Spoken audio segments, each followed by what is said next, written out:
Hello there. Welcome to Hacking Self-Storage. It is Wednesday. I don't know what date it is. It is the 25th of August, I believe. I'm recording this early, so I believe it'll be the 25th. Today is going to be a real quick, simple one. I've got some information for you guys that I believe will massively help you not retain customers, but will definitely help customers come back to you and spread the word of mouth. Let's be honest.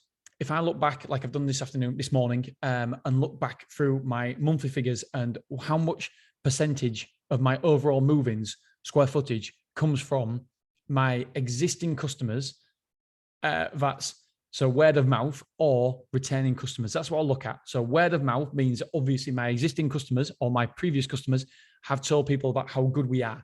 And retaining customers, used before, means that they've enjoyed the experience and they've come back again. So they're the two things that I look at when I look at how important customer care is and how it's critical for you as a company, for you as a business, for you as a self-storage facility to have an amazing relationship with your current customers, because your current customers will make up 20%, on average, around about 20% of your overall square foot moving. It's incredible. And so many people do not utilize this. In fact, I don't know many businesses at all that utilize this. You have to make your customers walking, talking billboards. Now, in the training that we're doing, we are going to put across everything we do, because we do so much for our customers to make sure that they love and appreciate us.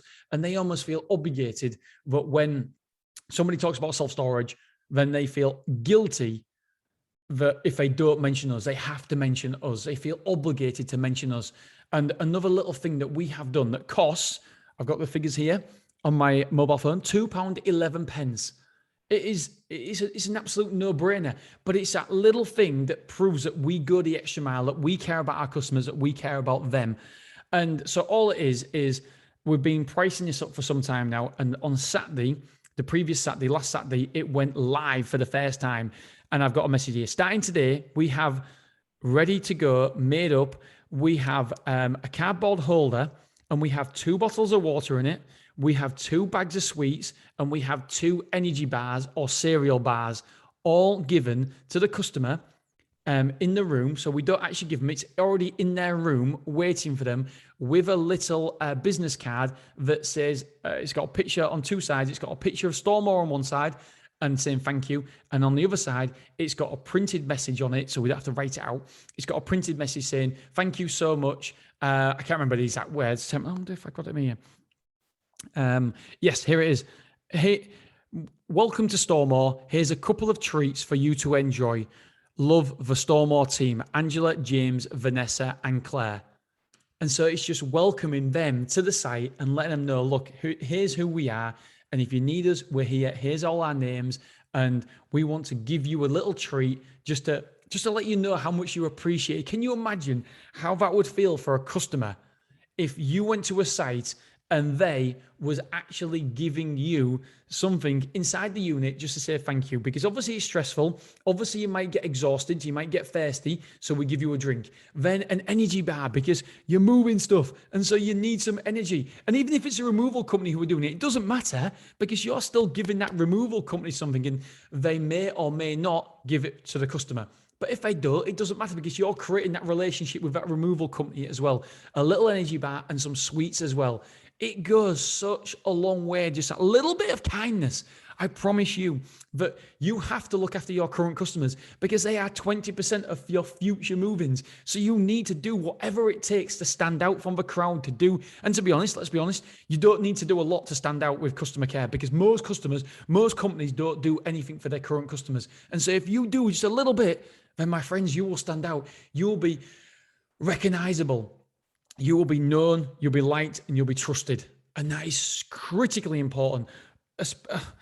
And also, it's the way I look at it as well. It's the old sales metaphor. When I went on sales training for a previous job, there was on about cubes, and you had to put in blocks. So you had a positive block, So you was always being nice, punctual, caring, kind to your customers, talkative, looking them in the eyes. All these little things added to your plus box, And then when you go around the caravan, when you was giving an appraisal of a caravan, before you give them a price for a Part X, you would say, "Oh, it's lovely. I like the design. I like what you've done here."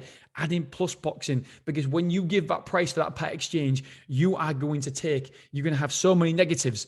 You might have all of a sudden you might have 10 negatives come because you've told them it's worth 1,700 quid when really they want 3,400. And so the way the sales trainer suggested it was that if you've got more positives than the appraisal, then the valuation comes in at. So say you've got 14 positives in your positive blocks, and then the appraisal comes in, you give them the price, and then you've got 10 negatives in the negative column. Then overall, the net impact is that you've still got 4 positive blocks left in the positive column. And that's always stuck with me. And I guess that is also like this when you give people price increases as well. If you're aggressive with your revenue management, then once you give that price increase through, it softens the blow a little bit because you're a nice company. You care about the customers. And so, yes, it helps with your revenue management also. But the main reason why we're doing this is because we want our customers to be walking, talking billboards. Imagine if we've got like 500 customers, say, for example. Imagine if you've got 500 warriors, 500 salespeople going out there giving positive feedback about your company. 500 people. It's a localized business, is self-storage. So that means we need to look after the customers, because their circle of friends could become our customers. They are definitely potential customers. So you want them 500 warriors, them 500 sales agents to have the best experience they possibly can do. And so if you can do something just to stand out from a crowd, and that's on top of, by the way, that's compounding on top of the thank you cards that I personally write, the gifts that we give them, the extras that we do. I can't remember all the things we do now, but it compounds on top of that as well. So that for me is something that we should all be looking at doing. It doesn't take a lot. It costs £2.11 per customer, and it's an investment. It's not a cost. It is a brilliant investment. That will probably be one of the best ROIs that you can do in your business. So yeah, thank you boxes, a little box to say thank you. It's a little cardboard box. All it is, it's nothing spectacular. It's got a printed little sticker on saying thank you. And then obviously the card and stuff. And then the bottles of water, the sweets and the energy bars. It all makes a difference, guys. Okay, that's all I've got for you today. Yeah, I'll be speaking to you guys next Friday. All right, guys, girls, thank you so much for tuning in. I love it. I appreciate you. And I'll see you soon. Bye-bye.